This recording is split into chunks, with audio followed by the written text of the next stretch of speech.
बिस्मिल्लाहिर्रहमानिर्रहीम। अस्सलाम वालेकुम दोस्तों, कैसे हैं आप। 5 मई 2023 को इंडिया में एक फ़िल्म रिलीज़ होती है जिसका नाम है द केरला स्टोरी। जैसे ही ये फ़िल्म रिलीज़ होती है तो उसके बाद इंडियन सोशल मीडिया और इंडियन का जो मेन स्ट्रीम मीडिया है वो इसके बारे में बात करना शुरू कर देता है। यहाँ तक कि इंडिया की हर फील्ड से ताल्लुक़ रखने वाली जो पर्सनैलिटी है और हर आवाम जो है वो इस पर बात करना शुरू कर देती है। यहाँ तक कि जो इंडियन के प्राइम मिनिस्टर हैं नरेंद्र मोदी, वो भी इस पर बात करते हैं और अपनी सियासत को चमकाने के लिए अपने फेवर में इसको यूज़ करते हैं। इस फिल्म के बारे में कमेंट्स करते हैं और एक जलसे के अंदर इस बारे में कहते हैं कि द केरला स्टोरी के बारे में वो बात करते हैं। द केरला स्टोरी क्या इसकी हकीकत है और इसमें क्या बताया गया है, आज इस बारे में हम बात करेंगे। दोस्तों, इस फिल्म की हकीकत को बहुत अच्छी तरह जो एक्सप्लेन किया है इंडियन के एक व्लॉगर्स हैं और यूट्यूबर्स हैं, और उनका बहुत अच्छा कंटेंट होता है, बहुत अच्छी रिसर्च होती है, बहुत काफ़ी मेहनत के बाद वो जो है वीडियो रिकॉर्ड करवाते हैं, फिर वो अपलोड करते हैं। बहुत सारे स्ट्रॉन्ग आर्गूमेंट्स देते हैं वो, तो उनकी रिसर्च और उनकी एक पूरी एक्सप्लेन वीडियो है। ध्रुव राठी ये इंडियन यूट्यूबर हैं और बहुत अच्छा इनका कंटेंट होता है, रिसर्च बहुत अच्छी करते हैं। तो इन्होंने भी इस पर द केरला स्टोरी पर अपनी एक्सप्लेन वीडियो की है। तो इस वीडियो का जो लिंक है, जो रियल वीडियो है, इसका लिंक आपको डिस्क्रिप्शन में दे दिया जाएगा। आप इनके चैनल को भी जाके विज़िट करें, बहुत अच्छा इनका मवाद होता है, कंटेंट होता है, इंफॉर्मेटिव वीडियो बनाते हैं। आप फजूल वीडियो देखते हैं लेकिन आपको एडवाइस करते हैं, सजेशन देते हैं कि आप ऐसी इंफॉर्मेटिव वीडियो भी देखा करें। तो हम स्टार्ट करते हैं वीडियो, आए वीडियो की तरफ चलते हैं। नमस्कार दोस्तों, हाल ही में एक फिल्म रिलीज हुई द केरला स्टोरी नाम से, जिस पर बड़ी चर्चा हो रही है। इस फिल्म में दिखाया गया है कि कैसे केरला में एक खुफिया खेल खेला जा रहा है बेगुनाह औरतों को इस्लाम में जबरदस्ती कन्वर्ट करने का, और उन्हें आईसिस के पास भेजा जा रहा है। इस फिल्म के और फिल्म डायरेक्टर के अनुसार करीब 32,000 लड़कियों के साथ ऐसा किया गया है, जो कि आज के दिन सीरिया और यमन के रेगिस्तान में दफन है। क्या है इसके पीछे की असली कहानी और इस चीज में कितनी सच्चाई है, आइए जानने की कोशिश करते हैं आज के इस वीडियो में। केरला स्टोरी। मेरे जैसे 32,000 गर्ल्स कन्वर्ट होके सीरिया और यमन के रेगिस्तान में दफन हो चुकी हैं। आज से करीब 100 साल पहले जर्मनी के तानाशाह एडोल्फ हिटलर ने अपनी एक किताब लिखी थी माइन काम्फ नाम से। इस किताब में इसने बताया था एक प्रोपेगेंडा टेक्निक के बारे में जिसका नाम था बिग लाई। हिटलर का कहना था लोगों को बहकाने के लिए इतना बड़ा झूठ बोलो, इतना बड़ा झूठ बोलो कि लोगों को लगे यार कोई इतना बड़ा झूठ थोड़ी बोल सकता है। कोई ये बात कह रहा है तो कुछ तो सच्चाई होगी इस बात में। जब झूठ इतना बड़ा हो, इतने कॉन्फिडेंस के साथ बोला जाए तो कुछ लोग उसे सच मान बैठते हैं। लोगों को लगता है यार कोई इतना बड़ा झूठा थोड़ी हो सकता है। इस टेक्निक के एडिशन में एक दूसरी प्रोपेगेंडा टेक्निक बताई थी हिटलर के प्रोपेगेंडा मिनिस्टर जोसेफ गोबल्स ने। गोबल्स ने कहा कि रेपिटेशन भी यहाँ पर बहुत जरूरी है। इस बड़े झूठ को बार बार दोहराते रहो। इतनी बारी इस बड़े दोस्तों, बिग लाई की यहाँ पर बात हुई है। ऐसे ही बिल्कुल आज के दौर के अंदर भी ऐसा ही होता है। जैसे कि सोशल मीडिया का दौर है तो एक छोटी सी मिस इन्फॉर्मेशन किसी के बारे में जो है वो फैला दी जाती है और उसको इतना वायरल किया जाता है कि हम उसको हकीकत समझ लेते हैं।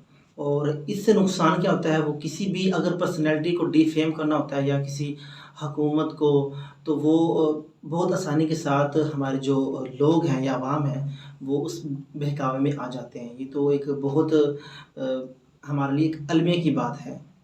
को दोहराओ कि लोगों को 4 अलग अलग सोर्सेज से यही झूठ सुनने को मिले। ऐसा करने से लोग और कन्विंस हो जाते हैं। फिर एक तीसरी टेक्निक बताई जाती है हाफ ट्रूथ की।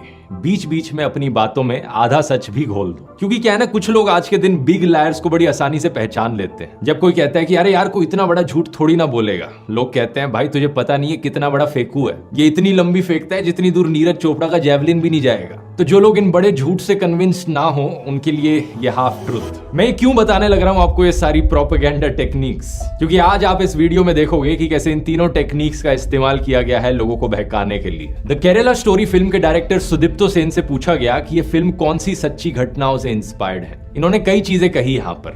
पहला इन्होंने कहा साल 2010 में केरला के जो फॉर्मर चीफ मिनिस्टर थे ओमन चांडी, उन्होंने एक स्टेटमेंट दी थी केरला की असेंबली में।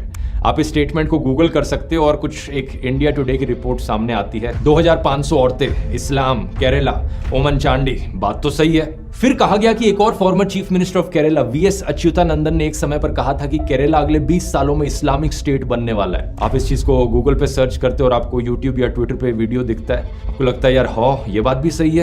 बिल्कुल ऐसा ही है दोस्तों, कुछ लोग झूठ बोलने में इतने माहिर होते हैं और वो झूठ को भी इस अंदाज में बोल रहे होते हैं कि लोग जो है तो वो सच समझना शुरू कर देते हैं और फिर उसकी जो झूठ को बार बार बोलना होता है।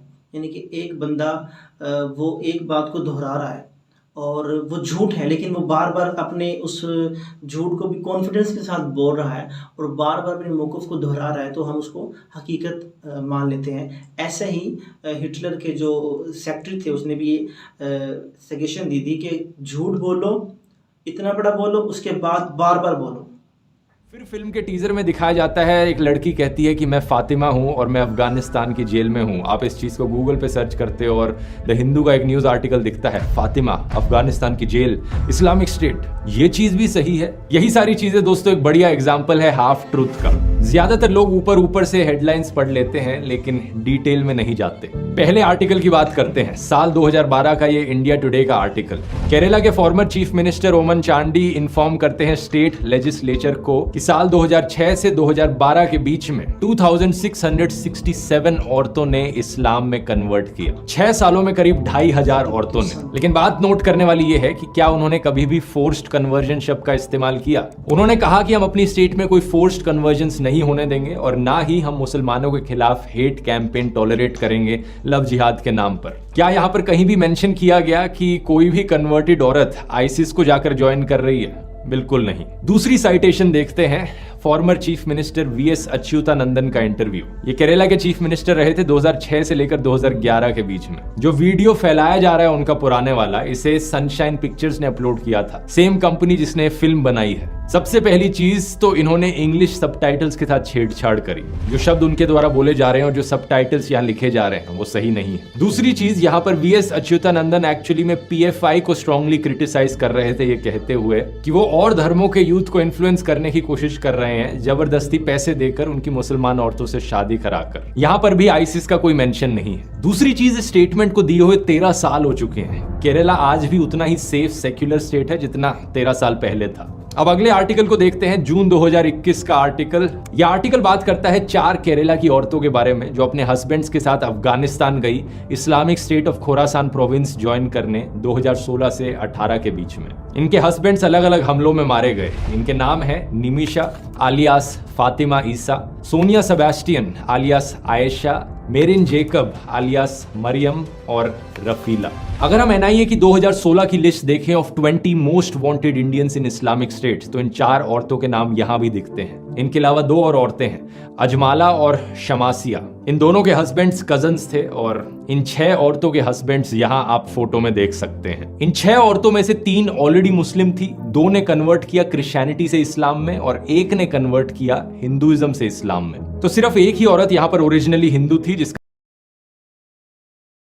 यानी कि जो इस वक्त मुसलमानों के ख़िलाफ़ हिंदू सुपरमिस्ट ये इस्तेमाल कर रहा था, इसको बना कर के फोर्स कन्वर्सेशन जो है मुसलमान बहुत कर रहे हैं लव जिहाद के ज़रिए हिंदू औरतों को इस्लाम में तब्दील कर रहे हैं। उनका जो मज़हब है वो इस रिपोर्ट में बताया गया है कि सिर्फ एक हिंदू औरत थी जो कि कन्वर्ट हुई थी, इस्लाम के अंदर अपना रिलीजन चेंज किया और वो आईएसआई को ज्वाइन कर लेती है, एक औरत।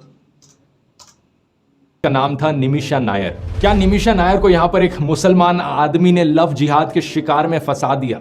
इसका जवाब जानने के लिए हम देखते हैं निमिशा के हस्बैंड कौन है। ईजा। ईजा एक ऐसा बंदा है जो खुद क्रिश्चियनिटी से कन्वर्ट किया था इस्लाम में। उसका पुराना नाम था बेक्सन विंसेंट। बेक्सन का भाई बेस्टिन भी कन्वर्ट किया था क्रिश्चियनिटी से इस्लाम में और वो भी एक और, इन 4 में से एक और औरत का हस्बैंड था। तो दोनों भाई और उनकी दोनों बीवियां सारे कन्वर्ट्स, सारे ब्रेन वॉश्ड। हाल ही में इंडियन सरकार ने इन 4 औरतों को वापस इंडिया आने से रिजेक्ट कर दिया था।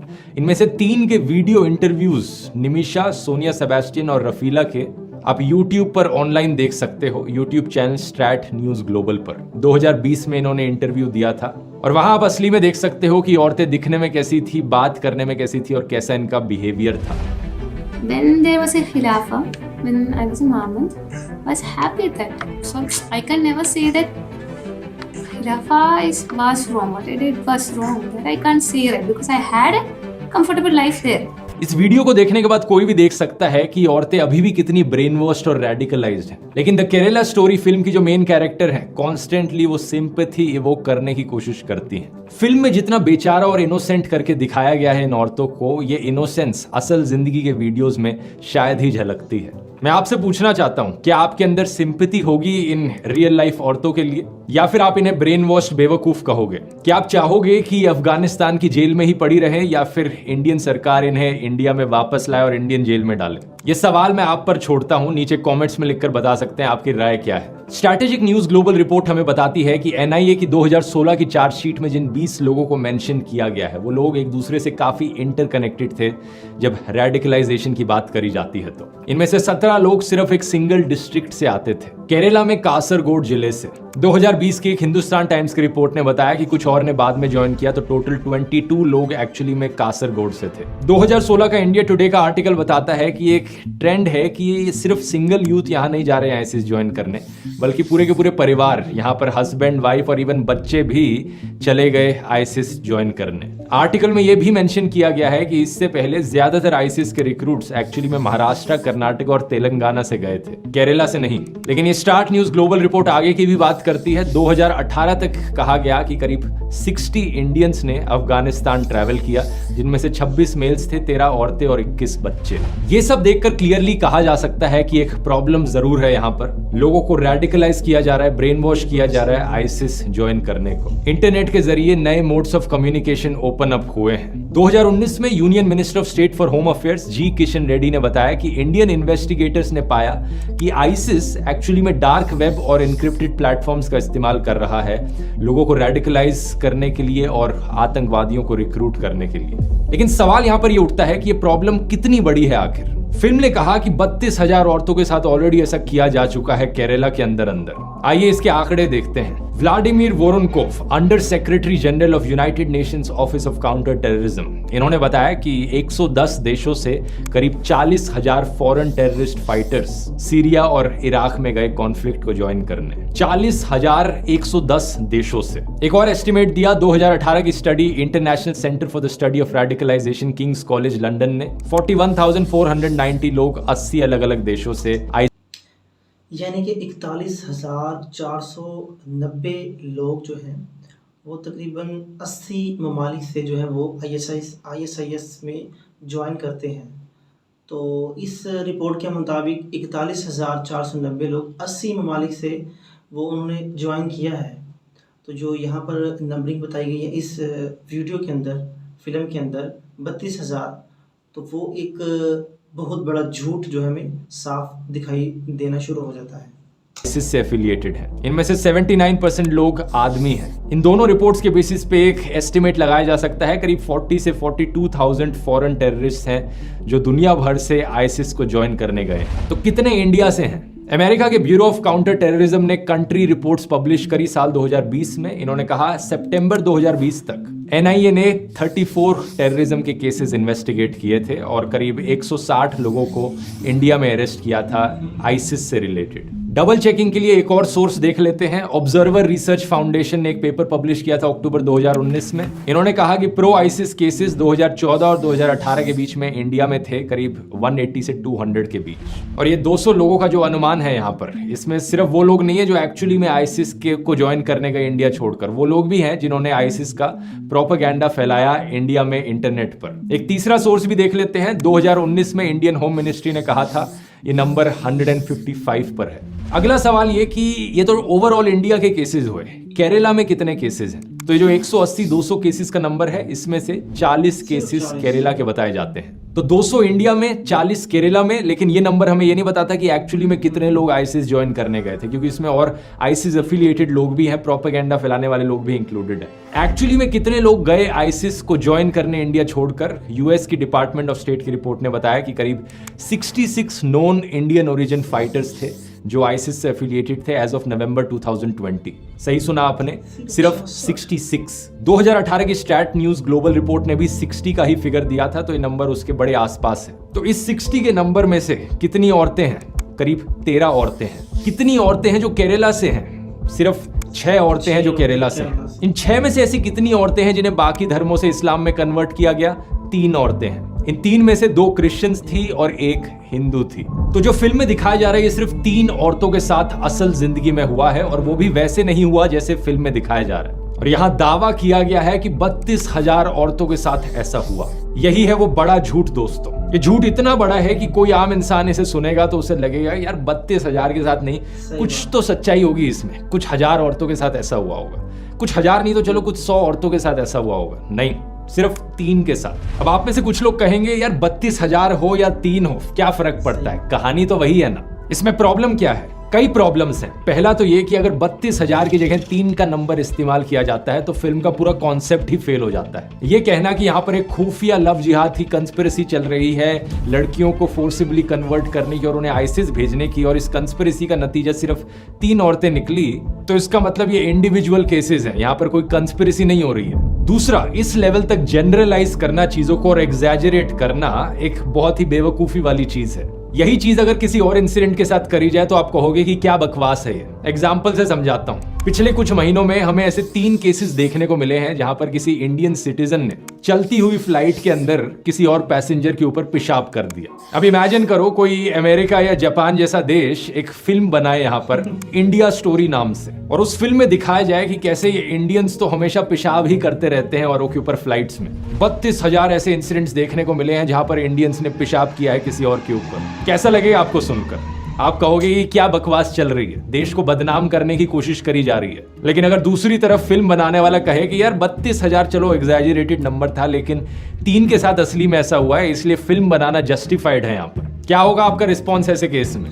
कोई सेंस है इस बात की? इसी तरीके से दोस्तों 3 लोगों के इंडिविजुअल केसेस को लेकर पूरी केरला स्टेट को बदनाम किया जा रहा है। इस चीज को लेकर जब फिल्म के डायरेक्टर से सवाल किया गया, पूछा गया कि भाई सोर्स क्या है आपके इस नंबर का, तो वो सवालों से भागते रहे। ऑल्ट न्यूज से बात करते वक्त उन्होंने कहा कि जब फिल्म रिलीज हो जाएगी तब मैं अपना डेटा बताऊंगा कि किस डेटा के आधार पर मैंने 32,000 बोला था। द क्विंट को उन्होंने कहा कि ऐसे सवाल पूछने से कोई फर्क नहीं पड़ता, इट इज वेरी क्लिशेड। जब फिल्म की स्क्रीनिंग हुई जेएनयू में तो इन्होंने कहा कि 32,000 वाला नंबर एक आर्बिट्रेरी नंबर था, और जब बात कोर्ट में पहुंची तो इन्होंने फिल्म के डिस्क्रिप्शन से 32,000 वाला नंबर ही हटा दिया और 3 नंबर डाल दिया। सच बात तो यह है दोस्तों कि इन 3 औरतों की यह कहानी भी सुनाने लायक है, अगर ये कहानी सुनाई जाती बिना झूठ और प्रोपेगेंडा के। एक एक इंसान जिसे ब्रेन वॉश किया जाता है और रिक्रूट किया जाता है आईसिस में, वो एक पोटेंशियल थ्रेट है। लेकिन ये प्रॉब्लम कितनी बड़ी है इंडिया में एक्चुअली में, इसे आप बाकी देशों से कंपेयर करोगे तो बड़ी शॉकिंग चीज आपको जानने को मिलेगी। इंडिया में मैंने बताया था ये नंबर 66 के अराउंड है जो लोग आईसिस के प्रोपेगेंडा का शिकार बने। बाकी देशों से 2016 के डेटा के अकॉर्डिंग फॉर्मर सोवियत रिपब्लिक्स में 7,000 लोग ऐसे थे। सिर्फ रशिया से 2,500 लोग ऐसे थे। फ्रांस में 1,700 लोग, जर्मनी में 760 लोग, यूके का नंबर भी 700 के अराउंड था। ये जो सारे देश हैं, इन सारे देशों की पॉपुलेशन इंडिया से कहीं ज्यादा कम है, लेकिन जो लोग आईसिस का शिकार बने वो इन देशों में कहीं ज्यादा है। और यहाँ पर यह चीज भी नोट करने वाली है कि इंडिया में 3rd लार्जेस्ट मुस्लिम पॉपुलेशन है दुनिया में। तो फ्रांस, जर्मनी, यूके जैसे देशों के कंपैरिजन में ज्यादा मुस्लिम्स इंडिया में रहते हैं, लेकिन फिर भी कम आईसिस के रिक्रूट्स इंडिया से देखे गए। आप अगर यहाँ पर एक रेशियो देखो आईसिस रिक्रूट्स पर मिलियन पीपल, तो इंडिया में रेशियो 0.5 पर मिलियन है। फ्रांस में 36 गुना ज्यादा है, यानी 18 पर मिलियन। बेल्जियम में 40 पर मिलियन है और जॉर्डन में 315 पर मिलियन। क्या इस चीज को एक बार भी मेंशन किया गया फिल्म में? कुछ लोगों को बहुत मजा आता है अपने ही देश के एक राज्य को ऐसे बदनाम होते हुए देखकर झूठ के बेसिस पर। ओआरएफ की रिपोर्ट में लिखा गया था कि एकेडमिक्स और एक्सपर्ट्स अक्सर ये सवाल पूछते हैं कि इंडिया से इतने कम मुसलमानों ने आईसिस क्यों ज्वाइन करी। इसके पीछे कई फैक्टर्स बताए जाते हैं। पहला कारण इंडियन एजेंसीज का लाजवाब रिस्पॉन्स। आप में से बहुत कम लोग शायद ऑपरेशन पिजन के बारे में जानते होंगे। हमारी एजेंसीज जैसे कि NIA और IB इन्होंने एक मिशन किया जिसमें 350 वल्नरेबल मलयाली यूथ को इन्होंने आइडेंटिफाई किया और एक डी रेडिकलाइजेशन प्रोग्राम चलाया हमारे नौजवानों को इस एक्सट्रीमिज्म और रेडिकलाइजेशन से बचाने के लिए। एक बहुत ही बढ़िया काम हमारे ऑफिसर्स के द्वारा किया गया, लेकिन पता है शर्म की बात क्या है? हमारे प्रधानमंत्री अपने इलेक्शन के भाषणों में इस अच्छे काम को बताने की जगह इस झूठी फिल्म को प्रमोट करते हैं। मोदी साहब का काम ही यही है बस।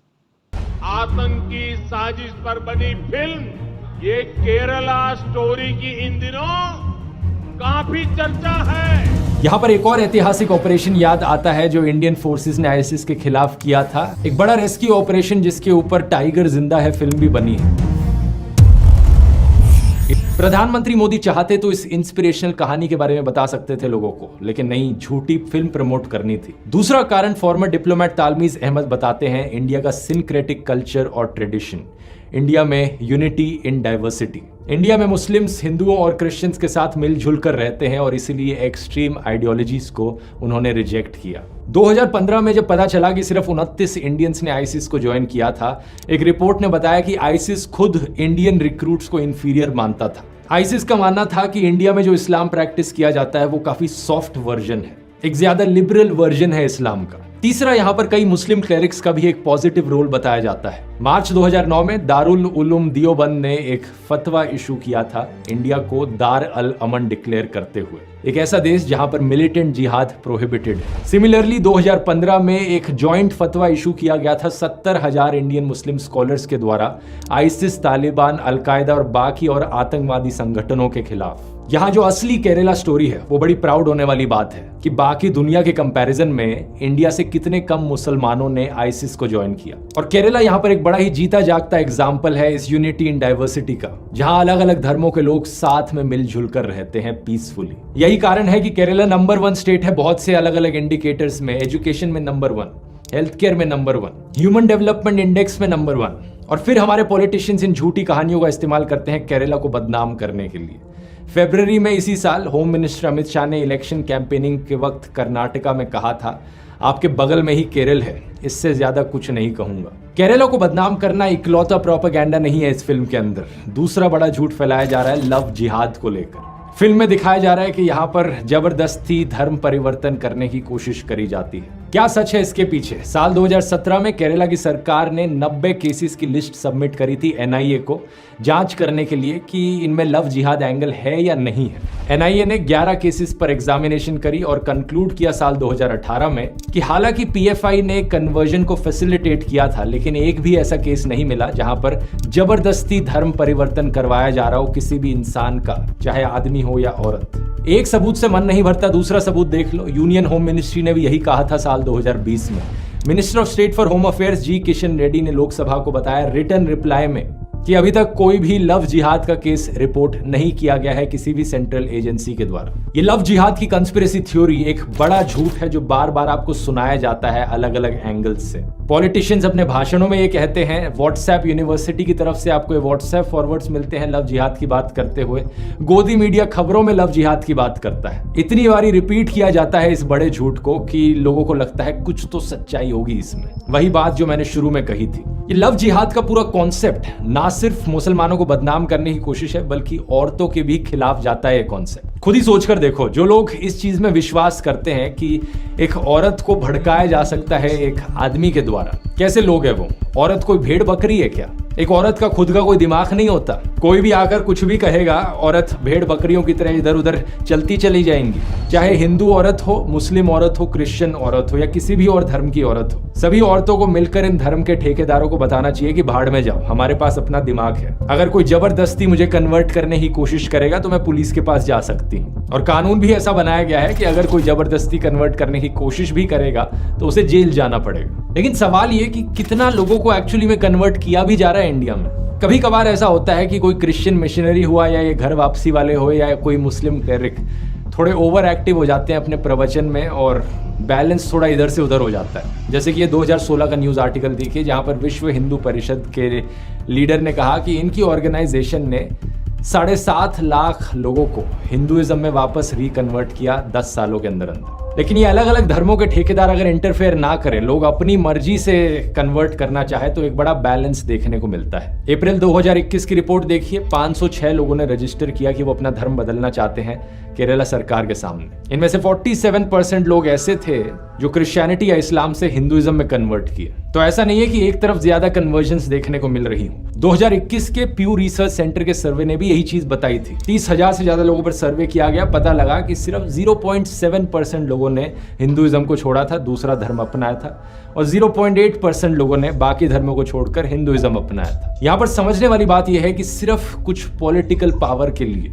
यहाँ पर एक बहुत गंदा खेल खेला जा रहा है। ऐसे बड़े बड़े झूठ बोले जा रहे हैं, कंस्पिरेसी थ्योरीज रची जा रही हैं ताकि हिंदूज और मुस्लिम्स और क्रिश्चियंस को एक दूसरे से लड़ाया जा सके। कुछ पॉलिटिकल पार्टीज को इससे बहुत फायदा मिलता है अगर लोगों के अंदर सिर्फ ये नफरत भरी रहे दूसरे धर्म के लोगों। अपनी सियासत को चमकाने के लिए और कुर्सी के लिए सब कुछ ये किया जा रहा है, प्रोपेगेंडा किया जाता है। अगर किसी स्टेट के अंदर किसी पॉलिटिकल पार्टी की सीटें ज़्यादा नहीं है तो उस स्टेट को बदनाम करने के लिए उसके खिलाफ जो है प्रोपेगेंडा कर दिया जाता है। सेम यहाँ पर वही कहानी है जो मोदी सरकार ने की है, और फिल्म को जो है स्पॉन्सर्ड भी अगर देखा जाए तो मोदी सरकार ने किया होगा, क्योंकि मोदी ने जो खुद इसको द केरला स्टोरी को जो है वो ऑन किया कि ये बिल्कुल सच्ची स्टोरी है। दोस्तों, इस फिल्म के बारे में जो लेटेस्ट न्यूज़ ये है कि इंडियन की जो सुप्रीम कोर्ट है उसने एक ऑर्डर जारी किया है इस फिल्म के प्रोड्यूसर को कि जब भी सिनेमा के अंदर अब ये वीडियो दिखाई जाएगी तो वीडियो के शुरू में, फिल्म के शुरू में एक डिस्क्लेमर लाजमी दिखाया जाएगा जिसमें ये बताया जाएगा कि इसमें जो भी सीन दिखाया गया है, जो भी हकीकत बयान की गई है, वो बिल्कुल की सारी जो फिक्शनल स्टोरी है, यानी कि एक हकीकत पर मबनी नहीं है। और जो फिगर बताया गया है 32,000 का, ये भी सारा का सारा जो है वो हकीकत पर मबनी नहीं है, गलत है, मिस इन्फॉर्मेशन है, डिस इन्फॉर्मेशन है, और मुसलमान इस्लाम को बदनाम करने के लिए ये एक साजिश की गई है। दोस्तों, इस वीडियो में एक डिस्कस किया गया है डार्क वेब को, और इस बारे में डार्क वेब के बारे में पाकिस्तान में भी रिसेंटली बहुत चर्चा हुआ है।